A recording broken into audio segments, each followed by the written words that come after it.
এত মজাদার ও সুস্বাদু ইন্ডিয়ান ডিশ এর আগে উত্তরবঙ্গে কোথাও দেখিনি। আরেকটা কথা বললেই নয়, ডোন্ট জাজ এ বুক বাই ইটস কভার। গিয়েছিলাম দিনাজপুরে খানা খাজানা রেস্টুরেন্টে। প্রথমে ঢোকার পরেই মনে হবে যে ছোটোবেলার বাচ্চাকালে যে কার্টুন নেটওয়ার্ক চ্যানেল আছে এর ভিতরে প্রবেশ করে ফেলেছেন।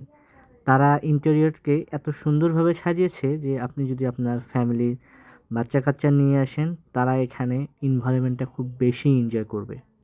পুরো রেস্টুরেন্টের ভিতরে ওয়াল জুড়ে kung fu panda, Tom and Jerry এবং আরও যত কার্টুন নেটওয়ার্কের ফেভারিট ক্যারেক্টারগুলো আছে সব কিছুই এই রেস্টুরেন্টের ভিতরে ওয়ালের মধ্যে পেয়ে যাবেন। আপনি যদি আপনার ফ্যামিলির কিডসদের এখানে নিয়ে আসেন, তাহলে তারা ভাববে যে তারা কোনো ড্রিমি ওয়ার্ল্ডে লিভ করছে।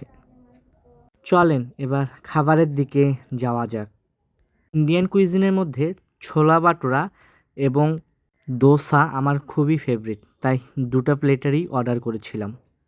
ইউনিভার্সিটি লাইফে যখন ঢাকায় থাকতাম, তখন বসুন্ধরা সিটি গেলেই ইন্ডিয়ান কুইজিন টেস্ট না করলেই আমার মন ভরতো না। বসুন্ধরা সিটির প্রত্যেকটা ফুড কোর্টেই এই দোসা এবং ছোলা বাটোরা যেন কমন একটা ডিশ ছিল। এবার খাবার টেস্ট করার পালা। টেস্ট করেই জানাচ্ছি খাবারটা কেমন ছিল। খাবার শুরু করলাম ছোলা বাটোরা দিয়ে। এখানে মজার একটি বিষয় ছিল যে ছোলা বাটোরার যে লুচিটা হয়, সচরাচর সব জায়গায় গোল লুচি হয়, এখানে তারা লুচিটাকে লম্বা লুচি করেছে। জিনিসটা আমার কাছে অনেক ইন্টারেস্টিং এবং ইউনিকও লেগেছে। খাবার শুরু করলাম লুচি ও দই দিয়ে। দইটার টেস্ট অসাধারণ ছিল। দোসা প্লেটারে যে ডালটা দেখতে পাচ্ছেন, এই ডালটা টোটালি ইউনিক ছিল।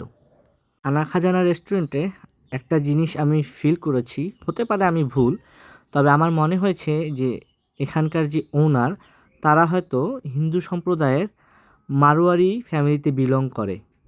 আর এজন্যেই এই ইন্ডিয়ান ডিশগুলো টোটালি অমৃত মনে হচ্ছিল।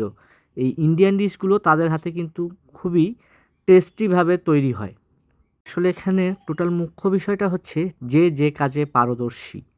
ছোলা বাটোরার যে ছোলাটা ছিল দেখতে পাচ্ছেন, এটা কিন্তু খুবই এক্সপেন্সিভ ছোলা এবং অরিজিনাল ছোলা এটাই ছোলা বাটোরার। আমি তাদের বাইরের ইন্টেরিয়র দেখে প্রথমে ঘাবড়ে গিয়েছিলাম ভিতরে খাওয়া কেমন হবে কি না।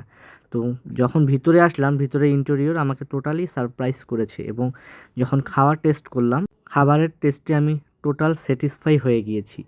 তো খাবারের পরে ডেজার্ট অর্ডার করেছিলাম। এই ডেজার্টটা হচ্ছে বুটের হালুয়া দিয়ে তৈরি।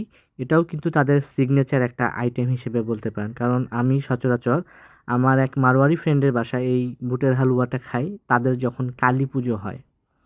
খানা খাজানা রেস্টুরেন্টটির রেফারেন্স পেয়েছিলাম আমার অফিসের কলিগ থেকে, তার বাসা দিনাজপুর।